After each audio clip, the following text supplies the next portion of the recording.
questions. One, I'd like to follow up on a point that Senator Kennedy touched on, Secretary Yellen, and that has to do with the crisis that we just experienced with the banking community here.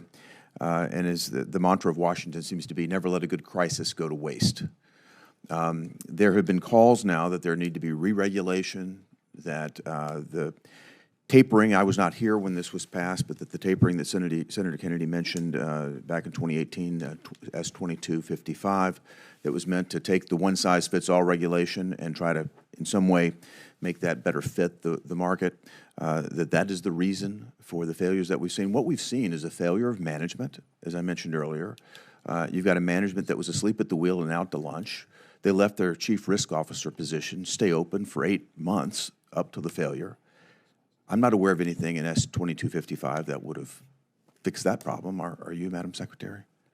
Look, you know, we need to do a thorough review of what happened in the case of these bank failures, and I'm not prepared to weigh in on precisely what the causes were at this point. I will weigh in a little bit further then, if you'll accommodate me.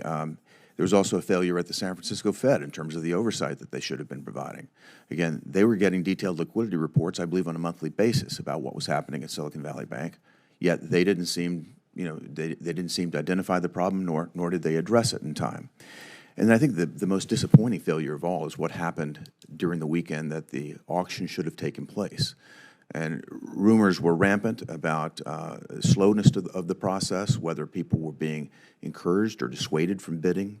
And at the end of the day, my understanding from an FDIC official was that they did have a bidder, but they were not able to conclude the auction. We would be in a far better place right now had the FDIC concluded that auction. We were talking about a new buyer of the bank, and we were in a position at this point to have contained the loss to, again, this example, Silicon Valley Bank, as opposed to finding ourselves in a position where we have a much broader situation, where there's a precedent that's been set now that, again, make many people in America wonder whether every deposit in America has been, in some way agreed to be backstopped or guaranteed. You have articulated the decision process that you would go through on a case-by-case basis, but I think, again, as I mentioned earlier, the bankers in my home state of Tennessee are very concerned whether they would be included or not, and there's a lot of uncertainty that we're going to have to get to the bottom of there.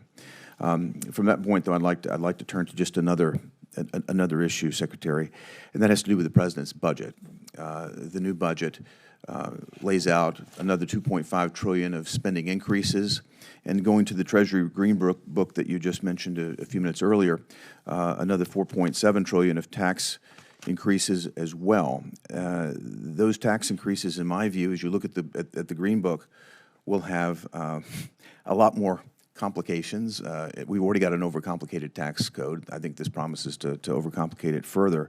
The most recent estimate that I've seen shows that individuals and corporations spend 6.5 billion hours on tax filing and reporting already. And it's hard to imagine a system as complicated and as bureaucratic as it already is getting more simple with the addition of another 4.7 trillion of new taxes.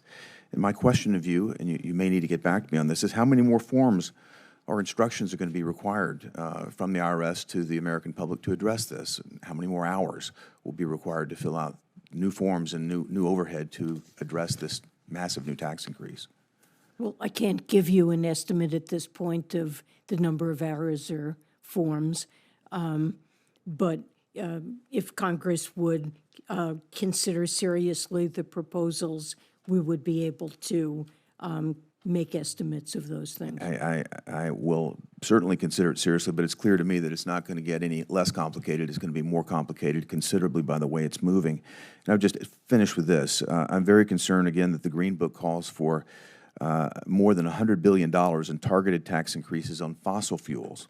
And talking about further increases on fossil fuels, further complicating that business at a time when our economic security and our national security are in such a grave situation, I think it really doubles down on the weaponization of our tax code against industries that are out of disfavor by this administration, and it weakens us as a nation. Anything that would lower investment in energy production right now will weaken our national security, so it's a grave concern. I would say that fossil fuels have benefited from many special tax features that really are tax expenditures.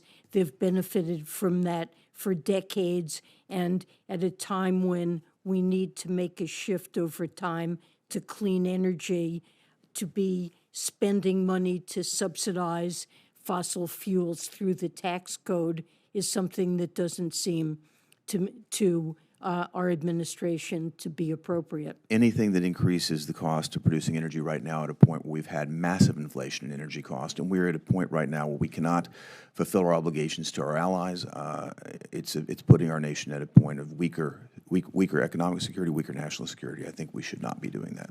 Thank you, Madam Secretary. Appreciate you being here. Mr. Chairman, thank you. Thank you, Senator Hagerty. And I'm going to turn it over to Senator Kennedy. Just one piece of business before that. If I run out before Senator Kennedy's finished asking his questions, I just want Scout's honor you'll stay within the time limit. Number one, I know you will. Thank you, my friend. And number two, in case I can't get back, let